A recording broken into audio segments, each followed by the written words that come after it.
Ieri 76esimo anniversario della liberazione d'Italia, cerimonia senza ospiti a Villa Bonfiglio. Vaccini per gli over 80 sarà sempre open day, niente obbligo di prenotazione. Oggi è il giorno delle riaperture, ma non cambia nulla in Sicilia che resta arancione. Sindaci del Sud contro la ripartizione del Recovery Fund manifestano a Napoli, 2 giorni di sciopero per i forestali, no al coprifuoco perché danneggia il turismo. Calcio, l'Acragas brinda al primo successo, basket, la Fortitudo vince dopo 2 stop di fila, volley, l'avversario al primo turno dei play-off della SEAP è Castellana Grotte.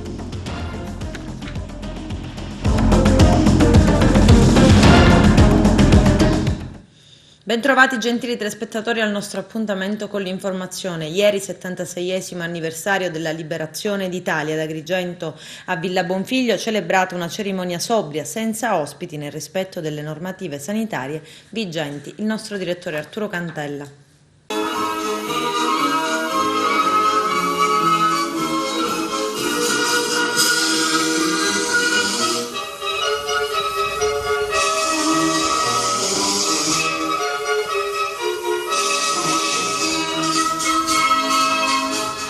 Si è svolta ieri presso Villa Bonfiglio di Agrigento la cerimonia del 76esimo anniversario della liberazione d'Italia, senza ospiti e nel rispetto della sobrietà e delle normative sanitarie vigenti. Nella circostanza il signor prefetto Maria Rita Cocciufa, accompagnato dal comandante provinciale dei Carabinieri, colonnello Vittorio Stingo, il comandante del presidio militare, nonché alla presenza dei rappresentanti dell'ANPI nella persona del senatore Angelo Lauricella, del sindaco Miccichè, nonché altre autorità civili e dei vertici delle forze dell'ordine, ha deposto una corona di alloro al monumento ai caduti, osservando un minuto di silenzio per celebrarne la memoria.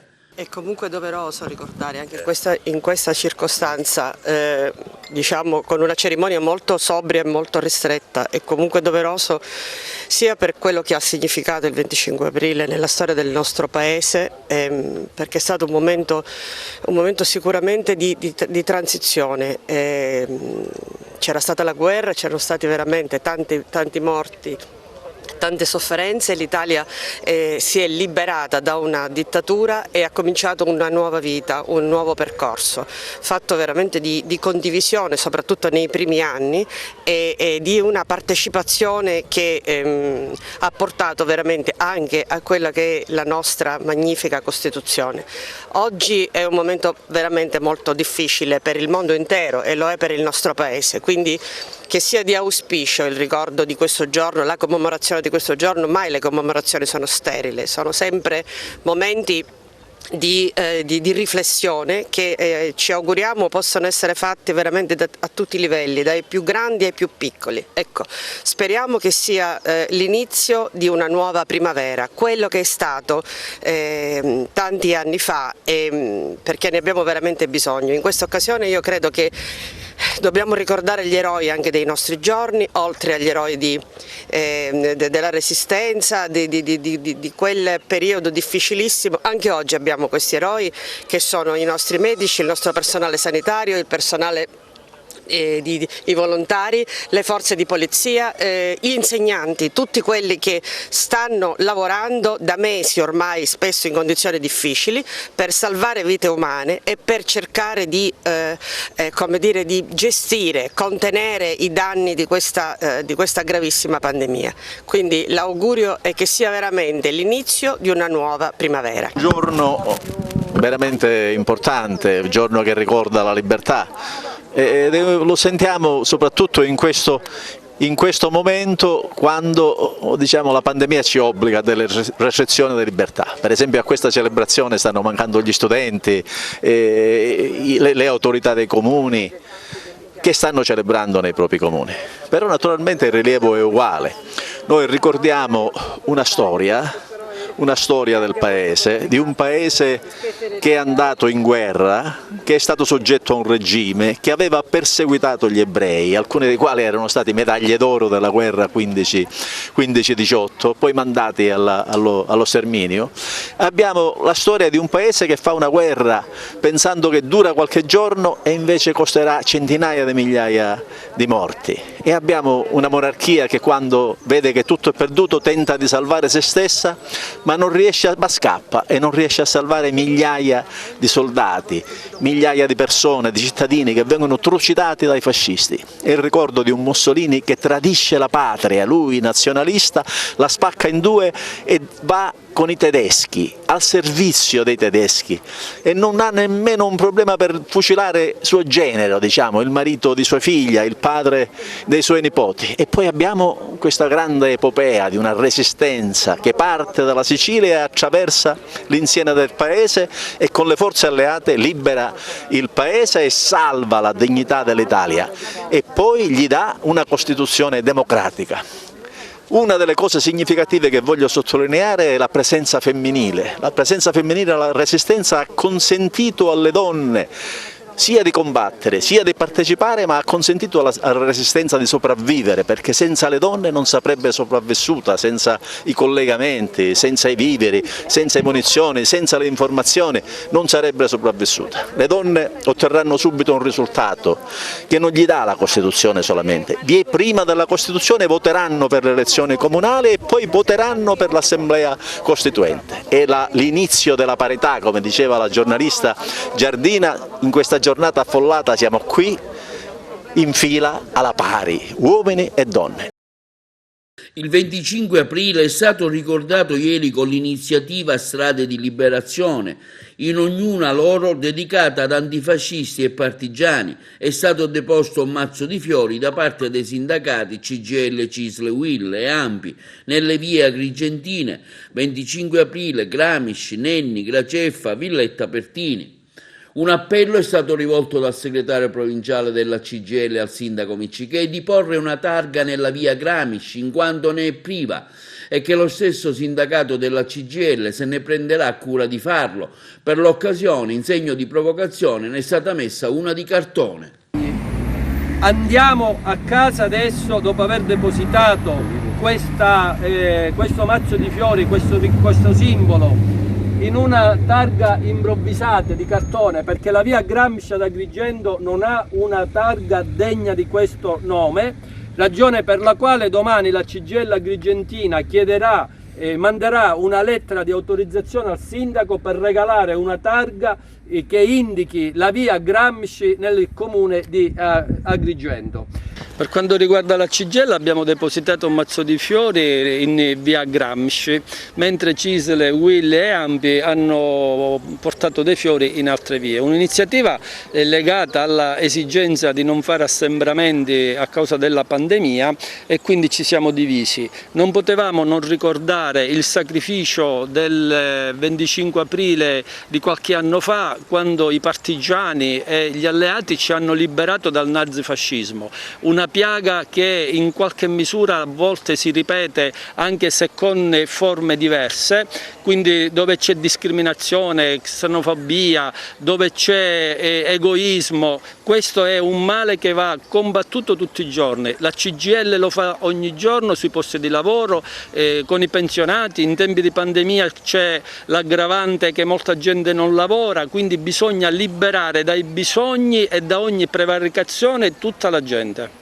In vista della prossima festività del 1° maggio, la festa del lavoro, che sicuramente per via del Covid sarà organizzata in maniera più restrittiva, che valore assume oggi il 1° maggio ancora? Un valore simbolico determinante per spiegare al mondo intero che non ci può essere futuro senza il lavoro e senza i lavoratori. Negli ultimi anni noi abbiamo combattuto una certa forma di impresa che prevaricava, che sfruttava. Oggi c'è ancora tanta gente sfruttata nei posti di lavoro. Oggi da qualche anno ormai purtroppo il lavoro non c'è più in tante circostanze, è cambiato, e quindi quest'anno noi metteremo in campo una iniziativa, seppur con modalità diverse, per parlare del lavoro buono, quello che c'è, e del lavoro buono che bisogna creare e che noi della CGIL vogliamo. Con immensa gioia vi comunico che il nostro concittadino Carmelo Gagliano è stato ritrovato vivo. Così su Facebook il sindaco di Cianciana, Francesco Martorana, ha annunciato il ritrovamento di Carmelo Gagliano, il 60enne scomparso dal paese sabato 17 aprile. L'uomo è stato ritrovato a circa 1 chilometro dal centro abitato, vicino alla sua casa di campagna. È stato avvistato da un gruppo di ciclisti che si trovava a transitare da quelle parti. Sul posto i carabinieri che lo hanno ritrovato nascosto e rannicchiato all'interno di una grotta in buono stato di salute. Per una settimana si è cibato delle fave che raccoglieva in giro. Ulteriori accertamenti sono stati disposti. Il 60enne è stato trasferito all'ospedale di Ribera. E ieri in piazza a Napoli 500 sindaci del Mezzogiorno sono scesi in piazza per protestare contro la scelta di ripartire in modo non equo le risorse del Recovery Fund destinate all'Italia. Lamentano in particolare la scelta di trasferire al nord 60 miliardi che spetterebbero al sud. Arturo Cantella. Il sindaco di Naro, Maria Grazia Brandara, è stata tra i sindaci del Meridione che ieri ha partecipato in rappresentanza dei 500 primi cittadini della rete Recovery Sud alla protesta in piazza Plebiscito a Napoli per rivendicare le somme decurtate dal Recovery Fund, come ha avuto di dire nel suo intervento. Al mezzogiorno del paese infatti sarebbe spettato il 68%, circa 140 miliardi, invece il governo Draghi, sotto spinta di una componente fortemente settentrionale, rivede i criteri assegnando al mezzogiorno solo il 40% dei 209 miliardi del recovery. Sono dunque circa 80 miliardi, 60 in meno. Per la mia età è da tantissimi anni che sono in politica, ma mai ho sentito di fare una battaglia come questa volta. Io ormai credo di essere a compimento della mia attività politico-amministrativa e dico: noi non potremo guardare in faccia i nostri figli se oggi non facciamo realmente qualcosa. Dobbiamo fare una battaglia seria, concreta, ferma, perché dobbiamo richiedere quello che ci spetta. E questo 20% non ce lo può scippare nessuno. Grazie a tutti, buon lavoro, ma non fermiamoci qui.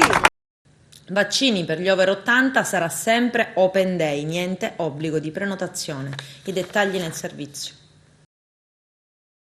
È una regione che non demorde, che non smette di crederci e di sperare. Continuerà ogni giorno in tutta la Sicilia per gli over 80 la possibilità di vaccinarsi con Pfizer o Moderna senza prenotazione e la nuova opportunità che il governo Musumeci riserva già da questo lunedì 26 aprile ai cittadini più anziani che non hanno ancora ricevuto la prima dose di vaccino anti-Covid e che potranno recarsi in tutti gli hub provinciali e nelle strutture sanitarie rifornite con Pfizer e Moderna muniti di documento di identità e tessera sanitaria. Un'iniziativa per accelerare ulteriormente la campagna vaccinale nell'isola.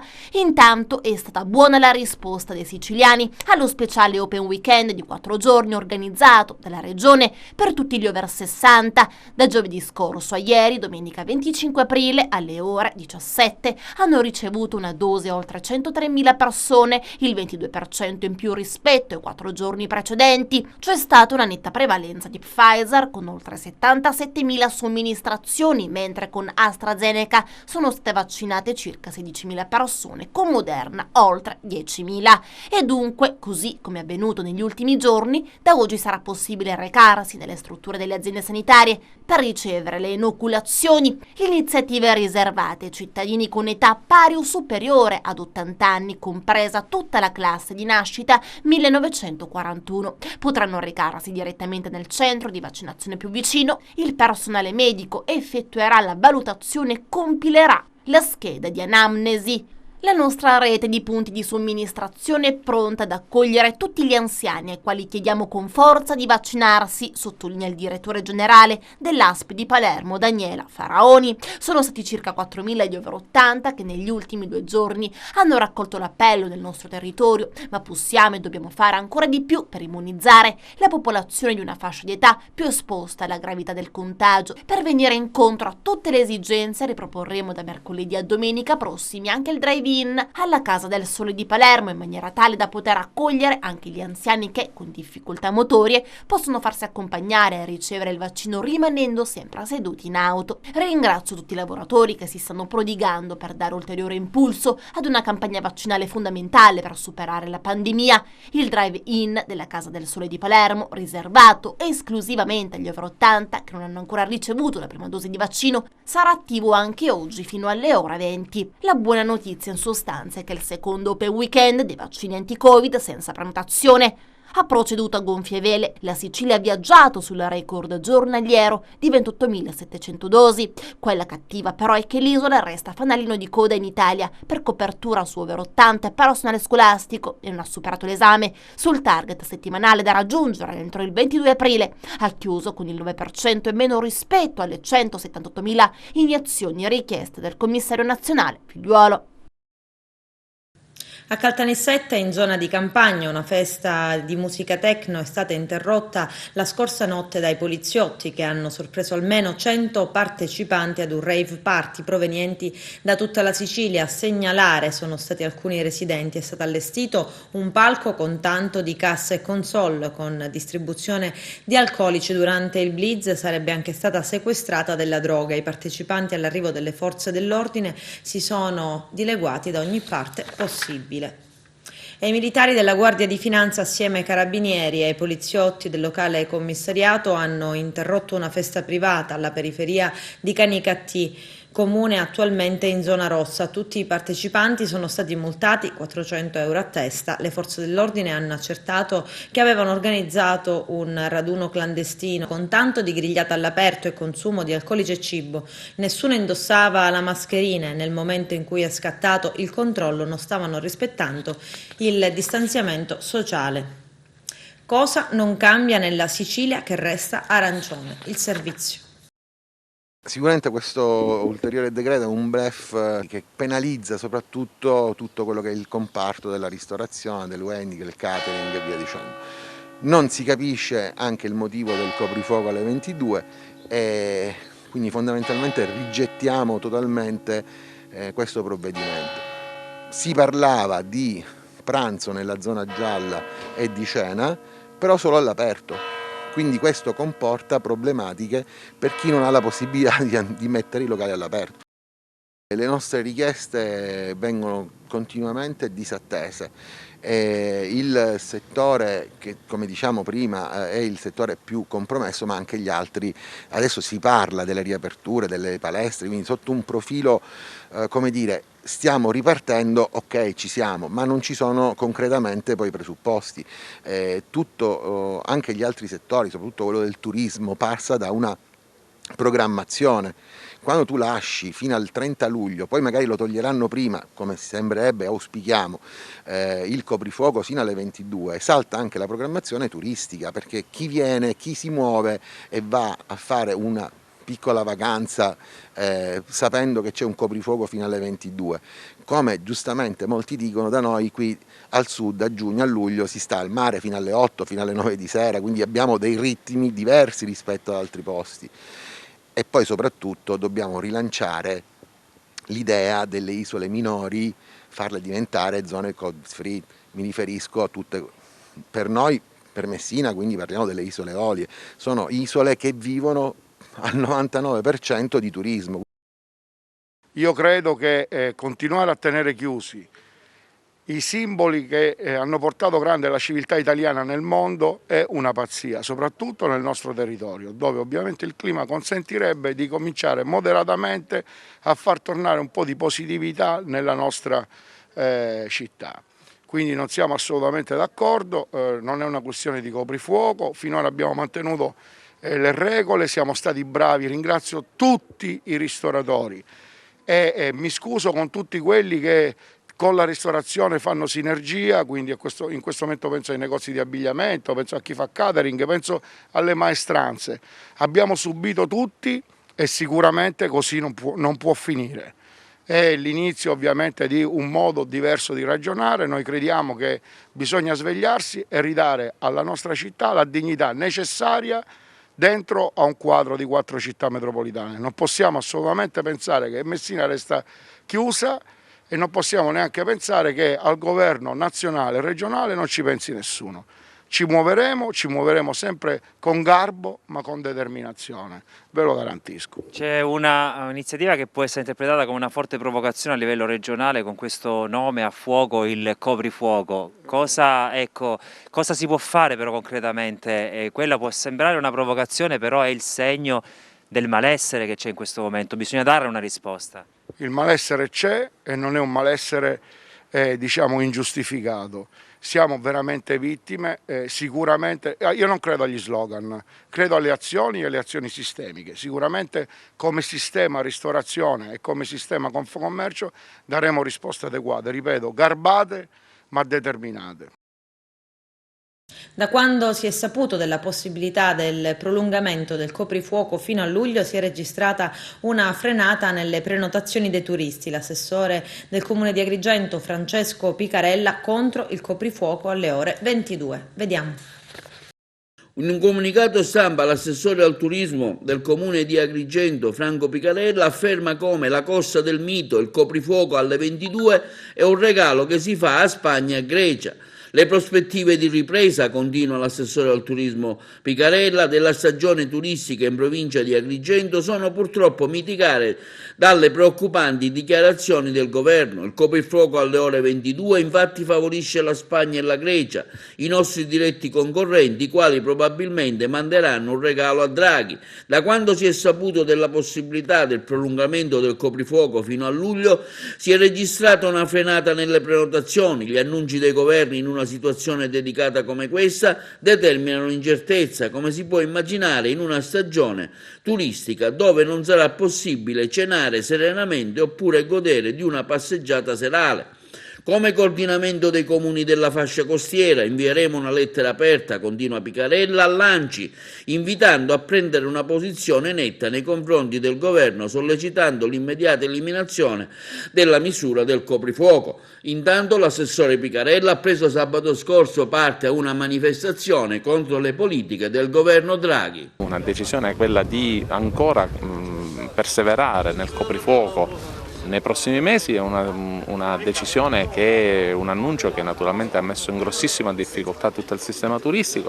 Già sono pronti materialmente le cancellazioni per le nostre destinazioni per dirottarle verso la Grecia, verso Malta, verso le altre mete turistiche. Quindi una decisione, e questa è una grande attenzione che noi vogliamo dare al tema, perché gli annunci nel mondo del turismo sono quelli che certificano quelli che possono essere poi i flussi turistici che vanno da una destinazione ad un'altra. Quindi il coprifuoco, come possiamo pensare che si possa fare, ci possa essere una stagione turistica, quando la limitazione di poter stare in giro, di poter andare al ristorante, di poter fare le attività che si fanno normalmente quando si esce, quando naturalmente si va in giro per le città, come possiamo pensare che alle 22 le persone poi debbano tornare in albergo alto. Quindi questo significa sicuramente dare una mazzata incredibile a quello che è tutto il sistema, per cui oggi qui anche io personalmente, sia come assessore al turismo e alle attività produttive di Agrigento, ma anche come imprenditore, sono qui insieme ai nostri alleati di governo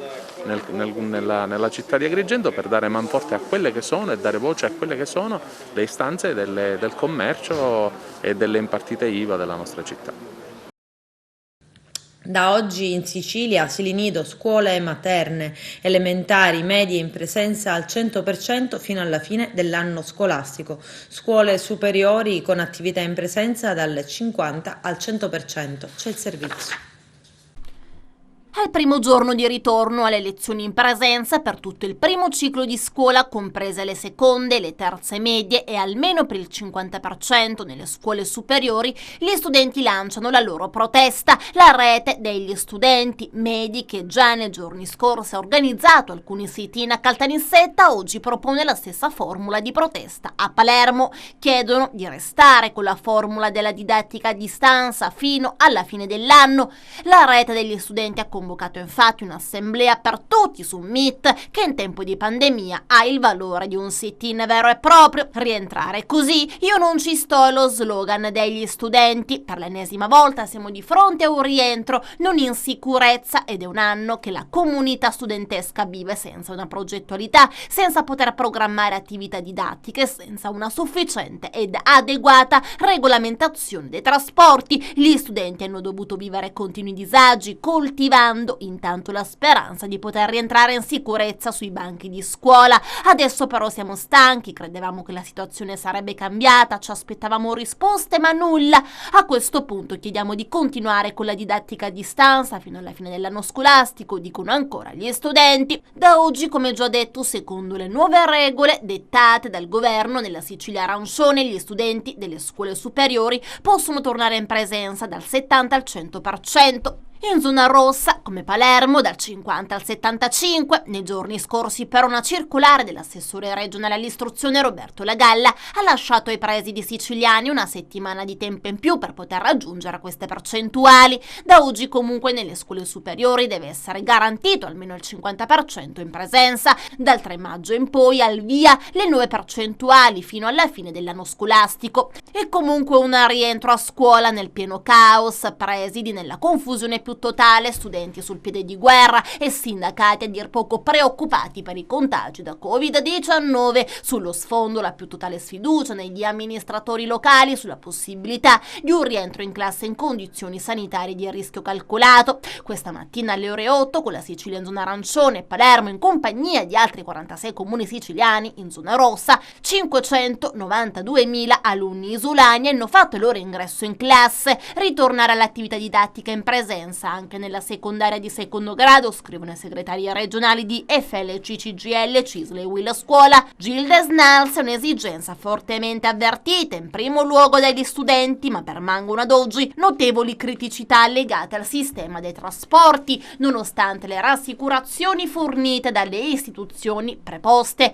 Riteniamo che difficilmente queste riescano a risolvere in pochi giorni un problema che non si è riusciti a risolvere per mesi. Un'altra pesante accusa insomma verso la politica locale rea di non aver saputo risolvere problemi ormai conosciuti, mentre i presidi da oggi saranno dunque sotto la spada di Damocle di due opposte interpretazioni della norma. Secondo l'assessore regionale all'istruzione Roberto Lagalla, per tutta la settimana fino al 30 aprile nelle scuole superiori in zona arancione sarà possibile ammettere in classe almeno metà degli studenti e non un minimo del 70%. Dal Ministero dell'istruzione la pensano esattamente all'opposto. Nessuna deroga possibile, almeno il 70% in classe. Maurizio François, alla guida in Sicilia dell'Associazione Nazionale Presidi, chiede lumi. Ci attendiamo, dice, un chiarimento da parte dell'ufficio scolastico regionale su quale disposizione applicare e non manca di puntare il dito contro i soggetti che avrebbero dovuto contribuire a risolvere problemi creati proprio dalla pandemia da coronavirus. È il momento del dialogo costante e produttivo. Vengono richiamati per indossare la mascherina anti-Covid e anziché adeguarsi alle prescrizioni contro il contagio reagiscono aggredendo i carabinieri. È accaduto ad Agrigento e a Raffadali, 2 episodi in 24 ore che hanno determinato altrettante denunce alla Procura della Repubblica. In un caso un militare dell'Arma è perfino dovuto recarsi al pronto soccorso dell'ospedale San Giovanni di Dio. Il primo caso riguarda un 21enne nigeriano che, nonostante ripetuti inviti da parte del gestore di un supermercato del villaggio Mosè, non voleva proprio saperne di indossare la mascherina anti-Covid. Alla vista dei carabinieri giunti sul posto per identificarlo, si è scagliato contro i carabinieri urlando e minacciandoli. Nel tentativo di bloccarlo, un militare del nucleo operativo e radiomobile è appunto rimasto ferito ed è finito all'ospedale di Contrada Consolida. Il secondo caso ha per protagonista un 44enne che a Raffadali stava per aggredire un commerciante che lo aveva invitato a indossare la mascherina. L'uomo, con qualche problema di salute e in stato di libertà vigilata, è stato portato in caserma per essere identificato, ma è andato in escandescenza. Oltre a provare a scagliarsi contro i carabinieri, si è avventato contro mobili e suppellettili della caserma. Sono stati fatti intervenire, naturalmente per calmarlo, i sanitari che gli hanno praticato un TSO e lo hanno trasferito all'ospedale San Giovanni di Dio della città dei Templi. Nuovo principio di incendio ieri mattina in un chiosco chiuso da oltre un anno al viale delle Dune a San Leone ad Agrigento, ad accorrere dopo che è stato notato del fumo da parte di alcuni passanti. È stato dunque lanciato l'allarme, sono i vigili del fuoco del comando provinciale. I pompieri, idranti alla mano, nel giro di pochissimo tempo sono riusciti a circoscrivere la fiammata e di fatto evitare danni importanti alla struttura. Si è trattato però del secondo principio di incendio nel giro di 5 giorni ed è proprio questo dettaglio temporale che ieri sembrava essere inquietante. Ieri, come nei giorni scorsi, non sono stati trovati elementi per presupporre il dolo. In maniera particolare, ieri le fiamme hanno aggredito e devastato un frigorifero, difficile, praticamente impossibile, visto che però appunto il chiosco è chiuso da oltre un anno. Pensare a un cortocircuito. Forestali sul piede di guerra, i sindacati proclamano 2 giorni di sciopero. Vediamo.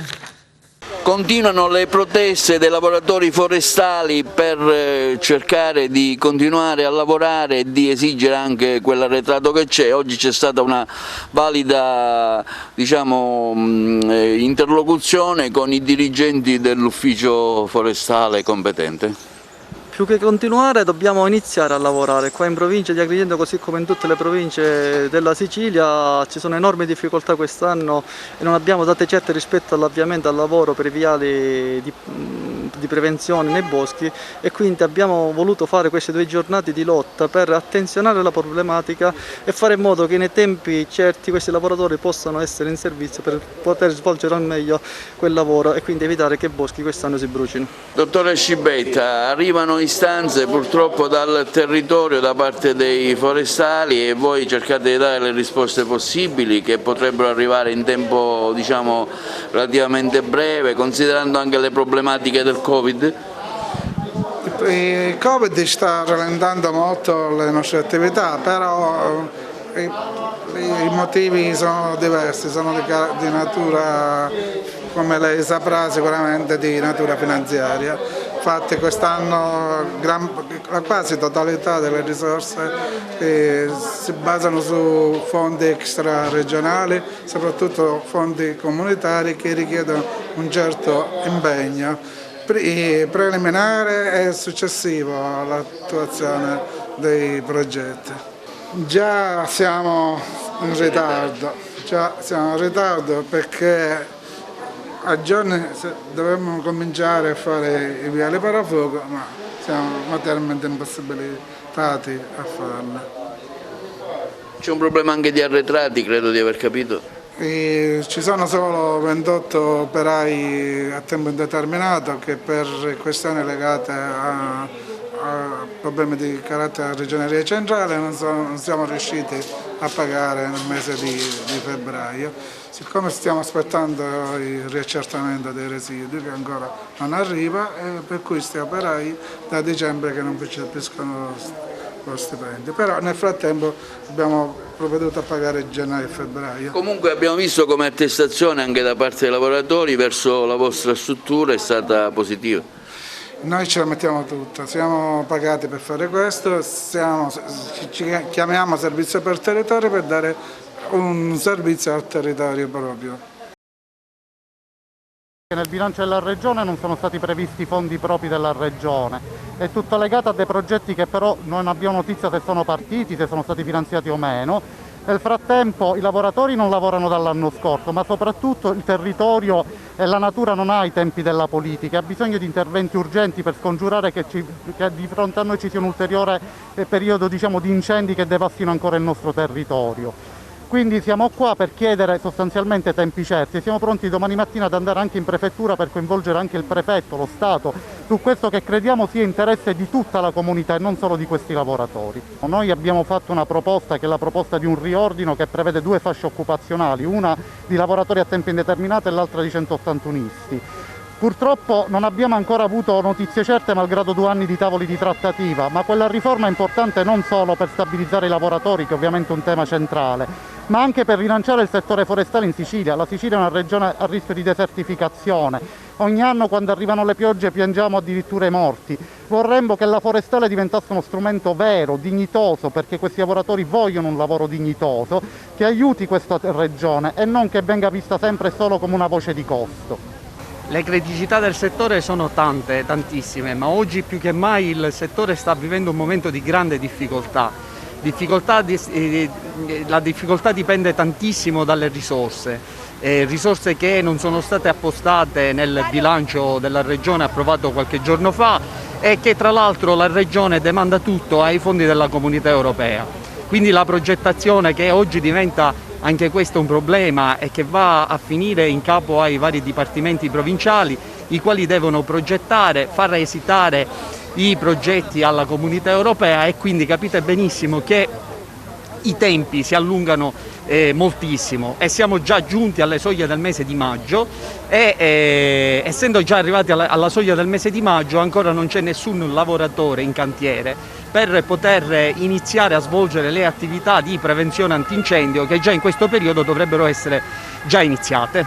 In questo momento abbiamo un'urgenza di far partire le assunzioni per attivare tutte le azioni propedeutiche al combattere gli incendi con l'azione passiva che fanno i viali parafuoco, le puliture dei bordi dei boschi.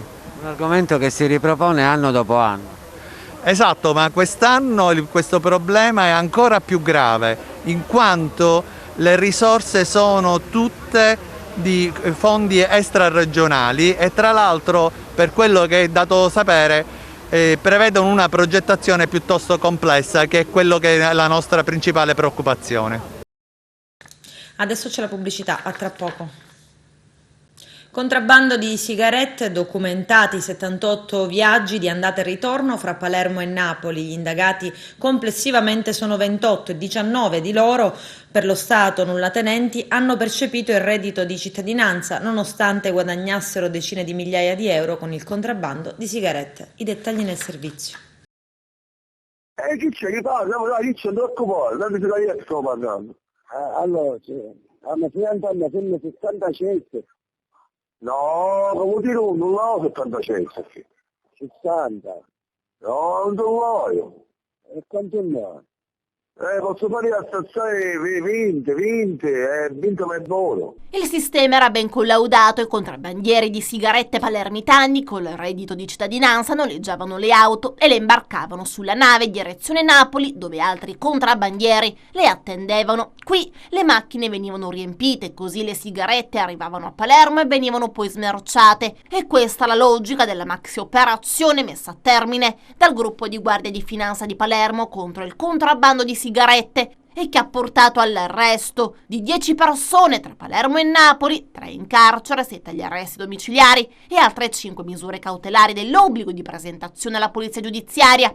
In totale sono indagate 28 persone, 19 di queste percepiscono il reddito di cittadinanza, tra cui 11 degli arrestati. L'operazione, denominata Dati Free, riguarda l'ipotesi di associazione per delinquere finalizzata al contrabbando di tabacchi lavorati esteri e traffico di sostanze stupefacenti. È stato sequestrato anche 1 chilo di hashish nel corso delle indagini, oltre a 700 kg di tabacco lavorato estero. Sequestrate preventivamente anche 3 auto, 3 motocicli e 4 fabbricati. Il valore complessivo dei beni e valori in sequestro è di circa 1,5 milioni di euro. Come apprendiamo dai colleghi di Repubblica, così ammette Alessandro Coscarelli, comandante del gruppo della Guardia di Finanza di Palermo. È stato stroncato un grosso traffico, non accadeva da tanto a Palermo, ciò dimostra che questa tipologia di attività illecita c'è ancora e a grandi livelli. Il lockdown a volte favorisce anche certe attività illecite. Si trattava di un'organizzazione strutturata con 28 persone indagate. I finanzieri hanno ricostruito un'ottantina di viaggi per un totale di 5 quintali e mezzo di sigarette trasportate per un volume d'affari complessivo di circa 2,4 milioni di euro. Non si tratta di sigarette di sottomarca maggiormente richiesta nell'ultimo anno, vista la riduzione del reddito disponibile dai consumatori con la pandemia, ma di noti marchi, quali anche Marlboro e Merit.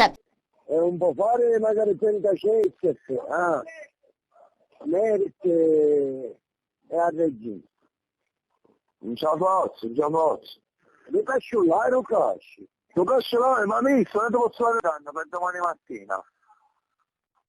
L'operazione parte a novembre del 2019, il sistema dell'auto a noleggio va avanti per un po' finché arriva il Covid. Il lockdown e la chiusura dei confini rendono però più difficile il movimento delle sigarette contraffatte, si è più controllati, così i contrabbandieri si ingegnano e trovano un altro modo per far arrivare le sigarette a Palermo e proseguire con il traffico clandestino durante tutta l'emergenza sanitaria, stavolta attraverso conoscenze dei napoletani collaboratori compiacenti di una grossa ditta di spedizioni ignara del traffico illecito. Si elabora un nuovo piano, da Napoli generano un nominativo fasullo e una via. Comunicano il codice che a ogni pacco che arriva a Palermo, qui il padroncino lo va a prendere, lo porta al magazzino di smercio ed il gioco è fatto. Giuseppe, ma dimmi una cosa, un'informazione così perché tu lo puoi sapere meglio di me. Ma c'è paura che ci fermiamo noi con te? Perché? Io ho fatto con un vecchio più mio e poi sono un coronavirus. No, io so no, oggi te la devo regolare. Ma dico, ma se mi cerco di organizzare meglio, capisci? Che se tu puntato mi hanno un po' più, tu non mi funziona. Così io però te la vogliamo, io ho scelto le case da fuori. Non so come andare da fuori, se da fuori mi dicono non arriva più niente, io piglio il telefono, pronto, mi filmavo. Però non penso, perché noi siamo una catena, capito? Noi siamo una catena, non possiamo filmare, capito? Così invece il generale Quintavalle, comandante provinciale, l'azione di contrasto viene svolta sia mediante il quotidiano controllo economico del territorio in città e lungo le principali arterie stradali, con una forte azione investigativa per individuare fornitori e grossisti come quella che ha portato agli arresti e sequestri eseguiti stamane. Lo fanno sapere però, io l'unico consiglio che ti posso dire è però la capo da forte, perché senza mai succedere qualche minchiata, nel senso che ne boccano, fare e dire, e me l'avevo per cominciare.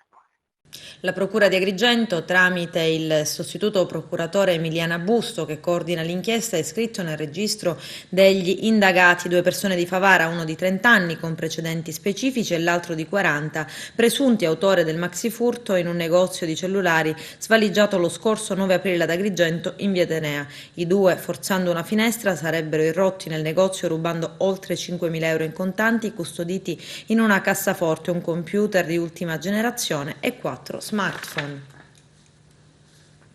La Corte d'Appello di Palermo ha depositato le motivazioni della sentenza che ha confermato il non luogo a procedere a favore del sindaco di Palma di Montechiaro Stefano Castellino, imputato di non aver adempiuto ad alcune demolizioni di immobili abusivi, e ciò ai fini di consenso elettorale. Tra l'altro si legge: la scelta di revocare il protocollo sulle demolizioni degli immobili abusivi stipulato con la Procura dal precedente commissario è stata legittimamente esercitata e rimodulata con differenti scelte nella destinazione di fondi e priorità alle quali dare corso, come era nel potere del sindaco.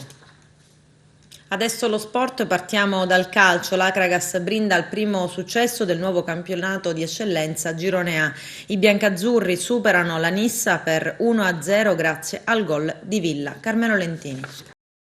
L'Acragas si aggiudica il derby interprovinciale con la Nissa e risale la classifica generale, a conclusione di una gara dura, combattuta, equilibrata e molto tattica. Più intraprendente l'Acragas nei primi 45 minuti, che ha permesso di agguantare il vantaggio sul finire del primo tempo con Villa. Poi nel secondo il veemente ritorno della compagine biancoscudato, che ha messo sotto torchio l'attenta retroguardia biancazzurra.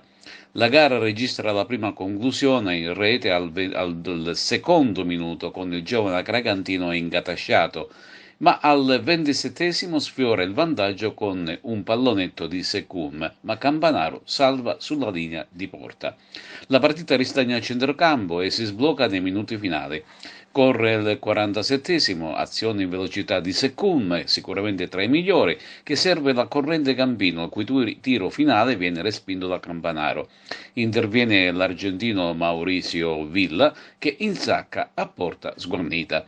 Al ritorno dagli spogliatoi la compagine nissena si rende subito pericolosa con un colpo di testa ravvicinato di Stassi, mentre una conclusione del nuovo entrato Retucci viene respinta dal portiere compagno. La Nissa si fa sempre più minacciosa e all'83esimo riesce ad andare in rete con Berlanga, ma l'arbitro annulla per sospetto fuorigioco e sussegna l'azione delle guardalinee. Si raggiunge il 90°, vengono assegnati 6 minuti di recupero, ma non succederà più nulla di concreto. Mercoledì prossimo si giocherà l'infrasettimanale ed entrambe le squadre saranno impegnate in 2 derby molto incerti. L'Akragas fuori con il Canicattì, la Nissa in casa con la San Cataldese. Questi i risultati della giornata. Nell'anticipo del sabato Marsala e Canicattì è terminata in parità 2-2, mentre non perde colpi la San Cataldese che supera la Folgore 2-0 e si accinge a disputare il derby di mercoledì prossimo al Tomaselli con la Nissa. Il Mazzara vince soffrendo in rimonta con il Cussi Palermo per 4-2, Oratorio Marineo e Don Carlo termina 1-1 e si spartiscono la posta in palio. In classifica generale San Cataldese a punteggio pieno, segue a 2 punti il Mazzara e in terza posizione la Nissa. L'Akragas risale al 4° posto insieme a Canicattì e Folgore. Mercoledì prossimo il turno infrasettimanale prevede Cus Palermo, Oratorio Marineo, Canicattì Akragas, Folgore Mazzara, Don Carlo Misilmere Marsala e Nissa San Cataldese. Ma alla vigilia lo sapevamo che avremmo incontrato una squadra costruita bene, allenata bene, ben messa in campo, quindi sapevamo che sarebbe stata una lotta fino all'ultimo sangue. Così è stato, l'abbiamo impostata su quello, l'avevamo preparata tatticamente in un modo, poi siamo stati costretti a cambiare un attimino per via dell'infortunio di Licata.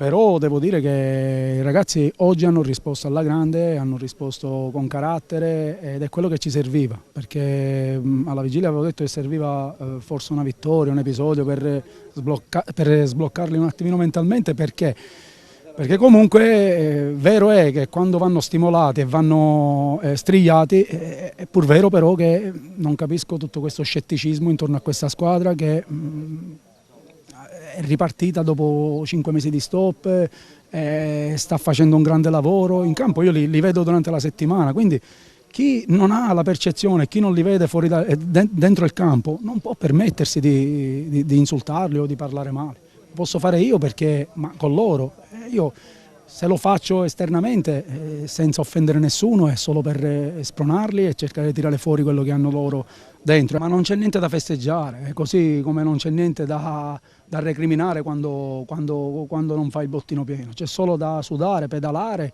e dare risposte sul campo. Oggi credo che questa risposta sia arrivata, siamo contenti anche perché, ripeto, era una partita per la tifoseria nostra sentitissima. E quindi era obbligatorio vincere in qualsiasi maniera e l'abbiamo fatto perché abbiamo dimostrato di avere carattere e quindi sono felice per questo. Sì, noi oggi siamo venuti qua sapendo che sarebbe stata una partita difficile, l'Akragas è un'ottima squadra, allenata da un bravissimo collega, è una buona società, noi sapevamo che oggi sarebbe stata difficile sotto tutti i punti di vista, sia sotto l'aspetto mentale, tecnico, tattico.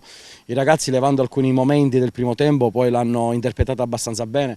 Abbiamo subito il gol proprio negli ultimi istanti del primo tempo, là c'è stata un'ingenuità, potevamo fare meglio, però poi tutto il secondo tempo abbiamo giocato a viso aperto, abbiamo alzato le 2 linee, abbiamo costruito anche 2 o 3 occasioni da gol importanti. Purtroppo questa amarezza ci farà bene, la squadra vuole lavorare, lavora. Io sono sereno perché è un'ottima società, un ottimo gruppo di giocatori che vuole lavorare e quindi il nostro obiettivo è quello di lottare partita dopo partita. Cercheremo di arrivare nei primi 6 e poi giocarci i triangolari. Basket, dopo 2 stop di fila, Agrigento vince contro Piadena. I biancazzurri sono alla terza sfida in poco meno di una settimana. Vincono con il punteggio di 76-83.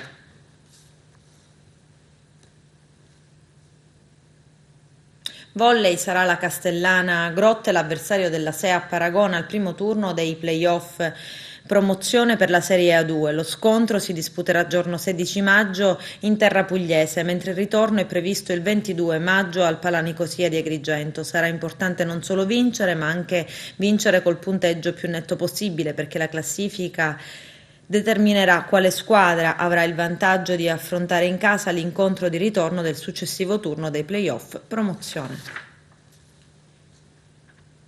Dopo la pubblicazione del primo docuvideo Rosario Livatino l'uomo, adesso il secondo docuvideo Rosario Livatino il magistrato. I video sono un'iniziativa dell'Arcidiocesi di Agrigento in preparazione alla beatificazione del magistrato martire che si terrà domenica 9 maggio nella cattedrale San Gerlando. Sono realizzati e prodotti da TV 2000 in collaborazione con l'Arcidiocesi di Agrigento, con l'apporto di testimonianze delle persone che hanno conosciuto il giudice Livatino. Vediamo. Rosario non era un ragazzino, perché Rosario quando viene ucciso aveva già 10 anni di carriera alle spalle, aveva acquisito un bagaglio culturale specifico e un'esperienza specifica elevata.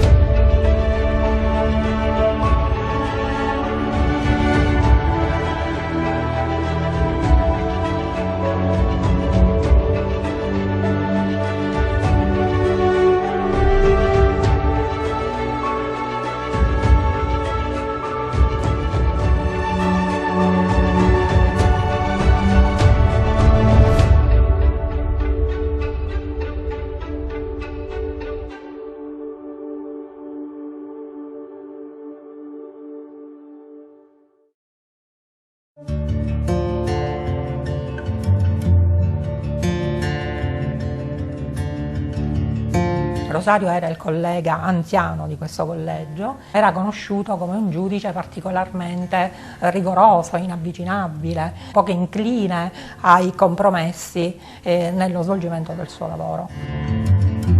Noi abbiamo fatto diversi processi, diciamo, in dialettica, lui da pubblico ministero, io da giovane avvocato penalista.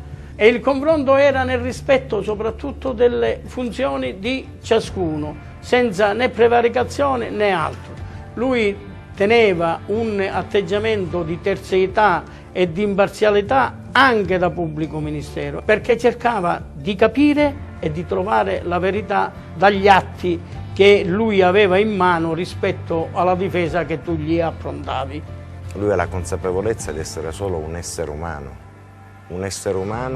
chiamato ad assolvere un compito che è prettamente di Dio, quello di giudicare, cioè per giudicare occorre la luce.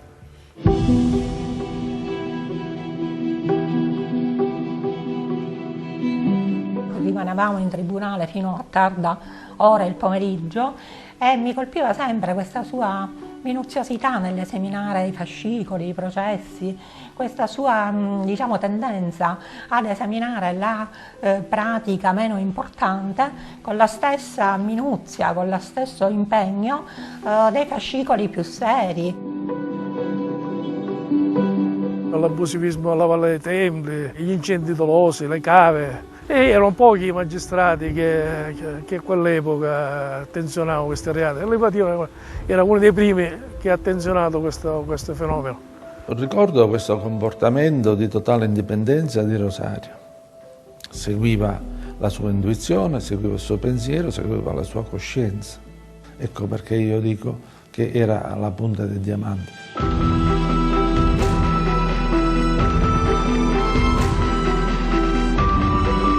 Rosario cominciò a capire che la struttura territoriale portava una frammentazione delle indagini.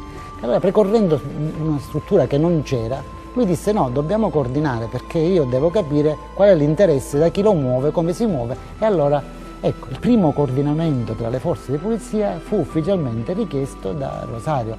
Ad Agrigento noi abbiamo chiuso nel giro di un giorno una banca da molti valutata come una delle casseforti dell'economia dei proventi mafiosi.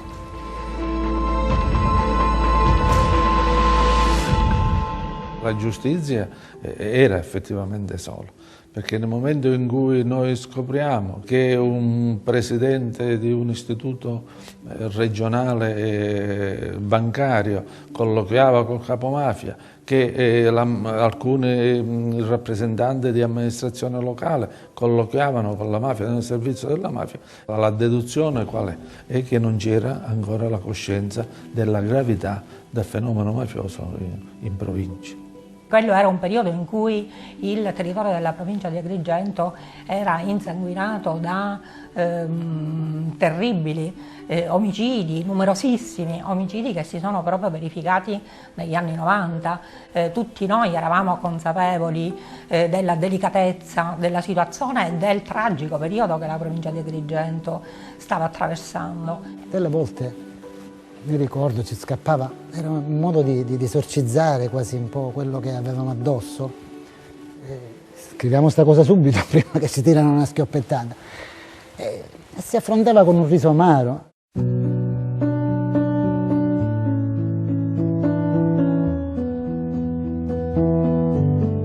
21 arrivai in ufficio, potevano essere le 9:15. Dopo pochi minuti una telefonata al centralino avvertì che c'era stato un agguato al Livatino e che era stato ferito. E un po' tutti corremmo sul posto e quella scena terribile che abbiamo impressa e che ci ha ossessionato per qualche anno. Rosario era piccolo di statura, era molto siciliano nei suoi lineamenti, gli occhi della mamma bruni, capelli bruni, piccolo, minuto, steso a terra sembrava un uccellino ferito.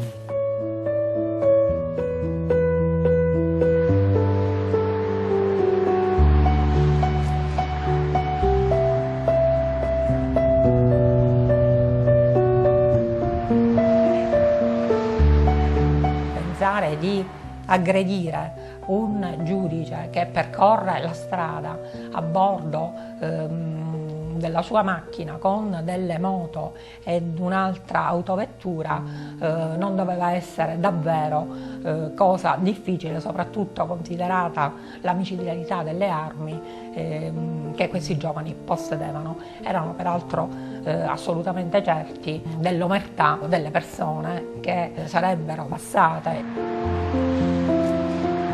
Rosario non riesce a capire perché lo stanno uccidendo, perché fra l'altro sicuramente vedendolo in faccia vede che non ha avuto mai niente a che fare neanche con loro. Ecco perché chiede che cosa vi ho fatto. La domanda ha questo duplice aspetto: perché lo state facendo se io non vi ho fatto qualcosa di diretto, non ho fatto qualcosa contro di voi, e perché lo state facendo visto che alla fine tutto quello che ho fatto l'ho fatto anche per il vostro bene. Monsignor Ferraro, allora vescovo di Agrigento, disse una frase indovinata: credevano di spegnere una luce, gli assassini invece hanno acceso una fiaccola.